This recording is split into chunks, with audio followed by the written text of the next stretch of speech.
speaking of DEI, Jasmine Crockett is running for Senate. Jasmine Crockett's the new AOC. She's the new wild, crazy, maybe not the sharpest tool in the shed, but she gets a lot of attention, Democrat member of Congress. And she said she was actively considering running for Senate in Texas, and now she's running. And the problem with this is she's not that likable. She doesn't seem, to be the brightest crayon in the box. And even the Democrats are a little worried that she's going to get wrecked by John Cornyn, the Republican in Texas. Here is Jake Tapper, a liberal in good standing on CNN, raising some issues, saying, hey, Jasmine, how are you going to get over these terrible things you've said with the voters? Let me ask you about a quote that you've made that has some Democrats worried about your ability to win statewide. In a December 2024 Vanity Fair profile, you talked about, quote, and I'm going to read a lot of the quote just to put it in the context, quote, all the complexities within the Latino community. The immigration thing has always been something that has perplexed me about this community. It's basically like, I fought to get here, but I left y'all where I left y'all, and I want no more y'all to come here. If I wanted to be with y'all, I would stay with y'all, but I don't want y'all coming to my new home. A lot of y'alls. It almost reminds me of what people would talk about when they would talk about kind of like slave mentality and the hate that some slaves would have for themselves. It's almost like a slave mentality that they have. Now, about the time that was published last year, around 1 million Latino voters in Texas were voting for Trump. Do they all have slave mentality? No, and that's not what that said at all, to be clear. It did not say that every Latino has that type of mentality. No, but the ones that vote for people who believe in strong or Trump's immigration policies. So I don't believe that the people that voted for Trump believe in what they're actually getting. Well, hold on. So Jake Tapper says, hey, here is verbatim exactly what you said. And she goes, that's not what I said, though. It is, because I'm reading your exact words verbatim. No, it doesn't say that. That thing that you were just reading, that doesn't say what you said it says.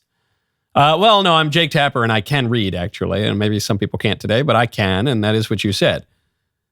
You said 1 million voters in Texas who you need to win are slaves because they're idiots and they hate themselves. Look, the point that she's making is actually a pretty standard left-wing talking point, which is that women, black people, Hispanics, immigrants, anyone that they consider their property and their coalition, any of them who vote for the other party, for the conservatives, they're slaves, they're self-hating, they're dopes, they're rubes. That's that line. They labor under a false consciousness. That's been their line for decades. Now, they usually have the good sense not to say it about their own voters, their own constituents whose votes they need to win. Jasmine Crockett's a little rough around the edges. So, and Jake Tapper asks, how are you supposed to win over the votes of some of these Hispanics are clearly Republicans are not going to vote for you, but I don't know, Trump won the popular vote. So some of them are moderate or maybe even left-wing voters who might vote for a Democrat, but just crossed over and voted for a Republican. You're calling them all idiot slaves. Yeah, no, I didn't say that. I mean, I did, but yeah, they're not, but that's bad because the Republicans don't deliver for them. Not a good answer. Not a good answer. Right now, go to hallow.com/Knowles, Knowles. This is sponsored by Hallow. You know that? Believe it or not, this Christmas season is right around the corner. As much as you might want to avoid the chaos, the shopping, the wrapping paper, the half-packed suitcases by the door, we cannot. The best thing we can do is lean into the season and do it right to discover peace and purpose in the midst of all the noise. Often, Advent becomes a mere checklist. Gifts, travel plans, dinners, decorations. It's worth asking, why do we have so much to do? What is it all for? It's one reason I'm excited about what my friends at Hallow are doing this year, this Advent.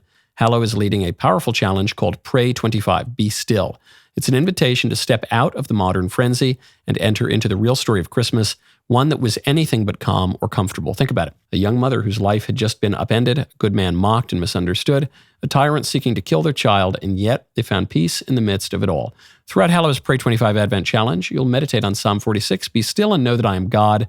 Join Jonathan Rumi, Chris Pratt, Sister Miriam James, Gwen Stefani, and more throughout the season. You will hear excerpts from The Read of God, an incredible book about a really remarkable woman and the ruthless elimination of hurry. It's a way to experience the Nativity not as a sentimental little scene, but as a profound moment of stillness. Before you get lost in wrapping paper and travel, take time this Advent to be still. Center your days on prayer, on silence, on the peace that only Christ can bring. You get 3 months free of Hallow at hallow.com/Knowles.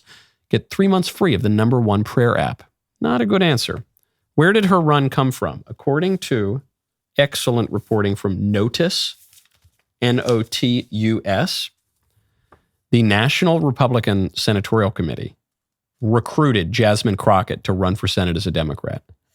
An AstroTurf recruitment process, National Republicans propped up Jasmine Crockett to push her into a Senate run. The NRSC started including Crockett's name in polling and conducted a sustained effort to get Crockett, the Republican Party's preferred candidate to run against, into the race. So initially, there was this grave concern. You got John Cornyn, 2 senators from Texas, Ted Cruz, who already won re-election against Colin Allred last year, Ted Cruz and John Cornyn. Cornyn's running for re-election, and he's fine, but he's not the strongest Republican out there. Democrats had 2 formidable candidates. Cornyn was caught in the middle of a bruising 3-way Republican primary. People were concerned it would weaken the eventual nominee. So the NRSC, the Republican Senate Committee, puts out a poll back in July. And they've got, the Democrat names who are running, but they included Jasmine Crockett's name in there. Very sneaky. No one was talking about Jasmine Crockett running for Senate. Jasmine Crockett had not expressed any desire to run for Senate. It was the NRSC that put it in there. Said when we got the results, we were like, okay, we got to disseminate this far and wide. So they put her in the poll, and they amplified those polls. And they're now taking credit for helping, quote, orchestrate the pile-on of these polling numbers to really drive that news cycle and the narrative that Jasmine Crockett was surging in Texas. It turns out that she's not. She's getting positive news coverage. Her office was being flooded with phone calls urging her to run. So now they're saying, look, this is great. We got this total Looney Tune, and we're going to run against her, and then Cornyn's going to win, and we're all good, right? Okay. That's clever. Good on the NRSC staffers for doing some clever politics. That's great. However, are we sure that's going to work in the end? It's clever that you did the op. I like that as a tactic. I'm a little worried about it as a strategy, because what it reminds me of is 2016 when the Democrats were dancing. A good buddy of mine, he's a huge Dem, and he was laughing when Trump got the nomination. He said, ha ha, you idiot. It was even before he got the nom, but he was looking good. He goes, your party is being held hostage by this madman. This guy's going to lose in the general. Like, it's terrible. Sucks to be you. And then what happened? There was a story that came out. I remember it. It was reported by local NBC News. Do you remember who encouraged President Trump to run for president? Well, Chris, thanks. This is a big story broken by the Washington Post that before he formally declared for the White House, Donald Trump had a secret conversation with one of America's best-known politicians, who Trump aides confirm talked to the Donald about how to better relate to the Republican base and how to get more involved in Republican politics without, the aides say, specifically suggesting that Trump run, which Trump then decided to do. Who was it? Bill Clinton. It was Clinton. And it's not that Clinton said, Donald, hey, buddy, you really got to run right now. I'm writing your name in. But he called. And in that subtle Bubba kind of way, said, oh, you got to get more involved. You got a lot to say. You can really shape this primary, Donald. You really, it might be a good idea, Donald. Meanwhile, his wife is the presumptive nominee. And the husband, who's one of the greatest politicians of his generation, says, you know what I'm going to do? I'm going to recruit Donald Trump to run as a Republican. He's going to screw up the Republican Party. By golly, could you imagine if he got the nomination, all the better. We could beat him in 2 seconds. And then what happens? They get hoisted with their own petard. A lot of petard hoisting going on today. And so when I look at this, look, I get what the Republican staffers are saying. They're saying, Jasmine Crockett sounds like an idiot. She does sound like that sometimes. I don't think she's an idiot. I think she's an idiot like a fox. Is that the expression? I think, because people listen and they hear her when she really turns up this minstrel show that she does. She said, she goes out and she really turns up what people perceive as Ebonics. She goes, you know what that is, honey? Yeah, well, she's talking to like a black crowd and she's really pandering with this stereotypically black voice. And I tell them, what they is doing is dooba-dooba-doo-doo-doo. It's like a show on UPN in the 90s or something. But then you listen to other interviews of her when she's not just pandering to an audience. She sounds totally normal and she knows how to use the English language well, and she sounds downright sober. And furthermore, I remember we all made this mistake with AOC. And we all thought 2018, look at this total lunatic. She's a dummy. She got her foot in her mouth every day. We got to promote her. I remember even Cocaine Mitch McConnell came out when she proposed the Green New Deal. He said, I think that every single senator on the Democratic side needs to vote for this. I can't wait to bring the Green New Deal up for a vote immediately. And it worked in the short term. Now the Green New Deal is mainstream Democrat policy.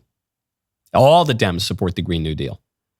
And AOC is not just a plausible Senate candidate in New York, could take Chuck Schumer's job. She's one of the most plausible presidential candidates in 2028. So be careful what you wish for, guys. Jasmine Crockett is much smarter than people think she is. She is. I know. Look, that's going to be unpopular. Sorry. Jasmine Crockett's much smarter than most people think she is. She's a much more capable politician. I don't want to be sitting here saying, wow, Senator Crockett, boy, Democrat from Texas. Man, maybe we shouldn't have encouraged her to run. Maybe we should. I don't know. I wouldn't count her out. Hope you like that clip. Now, if you want to see more, ring the bell, subscribe. We'll see you next time.